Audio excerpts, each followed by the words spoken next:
হয়তো আপনি এমন একজন মানুষ, হয়তো আপনি খুব বেশি ধার্মিক মানুষ নন এবং পরিবারের বাকি সদস্যদের মতোই জীবনযাপন করছেন। তারপর হঠাৎ একদিন হৃদয়ে এমন কিছু অনুভূত হয়েছে, আপনি বলছেন আমি এই পরামর্শটি গুরুত্বপূর্ণভাবে নিতে চাই। আমি জানি না এটি কিভাবে হয়েছে, হয়তো আল্লাহ পাক এটি একটি ইউটিউব ভিডিওর মাধ্যমে করেছেন, নয়তো একজন বন্ধুর মাধ্যমে করেছেন, অথবা অন্য কোনোভাবে করেছেন। কিন্তু আপনি জীবনে ভালো কিছু করার জন্যই আপনার জীবনকে পরিবর্তন করার সিদ্ধান্ত নিয়েছেন। যখন আপনি আপনার জীবনের আচরণগুলো পরিবর্তন করতে শুরু করবেন, প্রথম যেই মানুষগুলো আপনার এই পরিবর্তনগুলো লক্ষ্য করবেন তারা হচ্ছেন আপনার নিজের পরিবার। তারা এটি লক্ষ্য করবেন যে আপনি আর আগের মানুষটি নেই। আপনি আগের মতো কথা বলেন না, আগের মতো আচরণ করেন না, আপনি পূর্বের জায়গাগুলোতেও আর যান না, আপনার আগের বন্ধুগুলো আর নেই। এবং এটি ঘটবে যখন আপনি ইসলামের দিকে ধাবিত হবেন, তখন আপনি বন্ধুদের হারাতে শুরু করবেন। কারণ আপনার পূর্বের বন্ধুরা অনেক খারাপ কাজ করে এবং আপনি তাদের সাথে এই খারাপ কাজে আর যেতে চান না। সুতরাং আপনাকে বন্ধু হারানোর এই ব্যাপারটা সহ্য করতে হবে। এই একই সময়ে আপনার পরিবারও বলবে যে আপনি কিছুটা অদ্ভুত আচরণ করছেন। যুবক ছেলেদের প্রতি তার পরিবারের সদস্যরা এটিও বলে থাকেন, তোমার মুখে এগুলো কি? তুমি কি শেভ করতে ভুলে গিয়েছো? তোমার হয়েছে কি? এবং যখন মেয়েরা হিজাব পরা শুরু করেন, তখন পরিবারের সদস্যরা আকস্মিক ধাক্কা খায়। আর মনে রাখুন, এটা একটা মুসলিম পরিবার।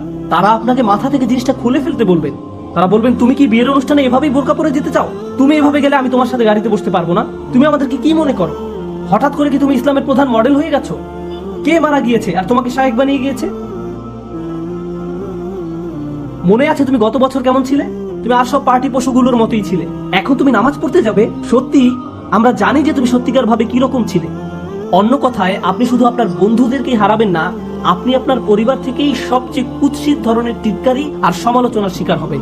প্রতিটি মুহূর্তে, সব সময়, যখনই তারা সুযোগ পাবে তখনই তারা আপনাকে কিছু না কিছু বলবেই। তারা আপনার দাড়ি সম্পর্কে কিছু বলবে, তারা আপনার নামাজ পড়ার অভ্যাস সম্পর্কে কিছু বলবে, আপনার সন্তানদেরকে ইসলামিক স্কুলে ভর্তি করানোর ব্যাপারেও তারা কিছু বলবে, তারা আপনার ছেলে মেয়েদেরকে মক্তবে পাঠানোর ব্যাপারেও কিছু না কিছু বলবে।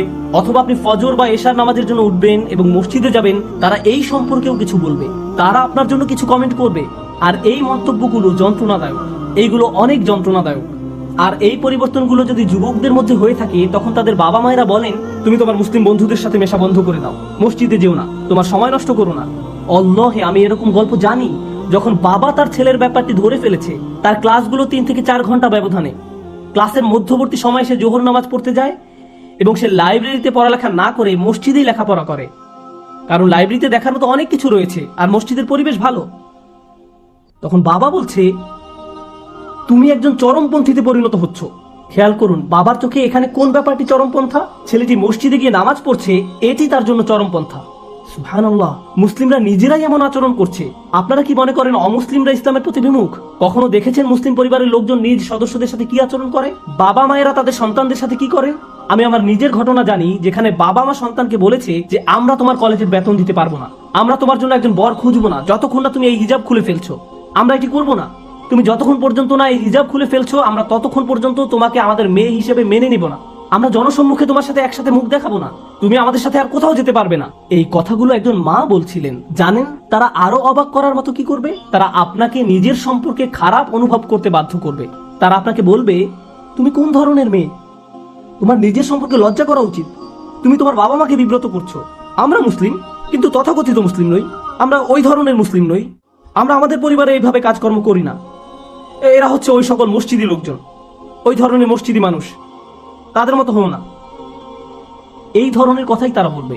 এখানে মজার বিষয় হলো, আপনি যদি আগের দিনে আপনার দাদা দাদির ছবি দেখেন, তাহলে দেখবেন বৃদ্ধ দাদার অনেক সুন্দর দাড়ি ছিল। আপনি আপনার দাদির ছবি দেখতে পারছেন না ঘোমটার কারণে। সুতরাং কে পরিবারের জন্য গর্বের এবং কে পরিবারের জন্য বিব্রতকর? দুঃখজনক ব্যাপার হলো, এগুলোই এই সময়কার মুসলিম পরিবার এবং আপনি এই সবের মধ্যেই রয়েছেন।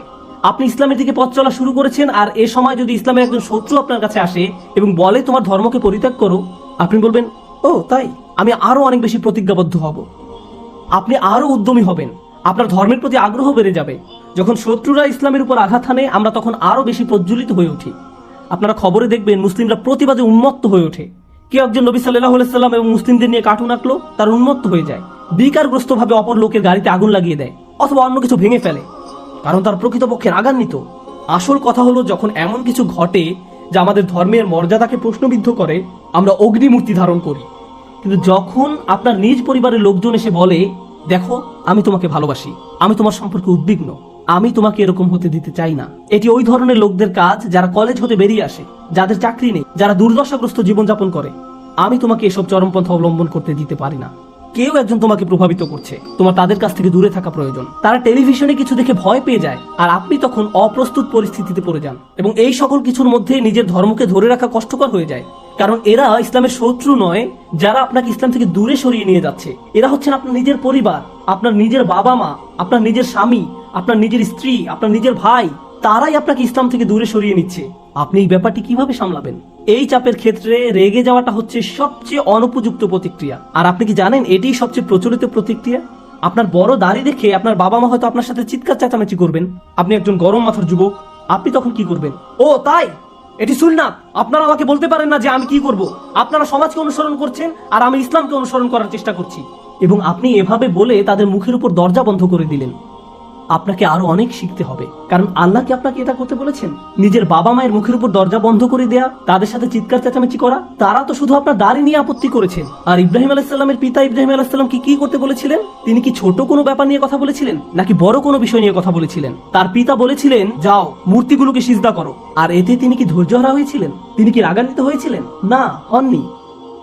আমাদেরকে শিখতে হবে যে আমরা আমাদের বাবা মায়ের সাথে কিরকম ব্যবহার করব। এমনকি যখন তারা আমাদের দিন থেকে সরে আসতে বলবেন, তখন তারা মুসলিম হোক অথবা অমুসলিম হোক, এটি কোনো ব্যাপার না। আল্লাহ আযজা ওয়া জাল্লা বলছেন, যদি তারা তোমাকে এমন বিষয় অনুসরণ করতে পিরাপিরি করে যার জ্ঞান তাদের নেই, সেই বিষয়ে তাদের অনুসরণ করো না। এমনকি এই সময়ও তাদের সাথে সহযোগিতা করো সবচেয়ে ভালো আচরণের মাধ্যমে।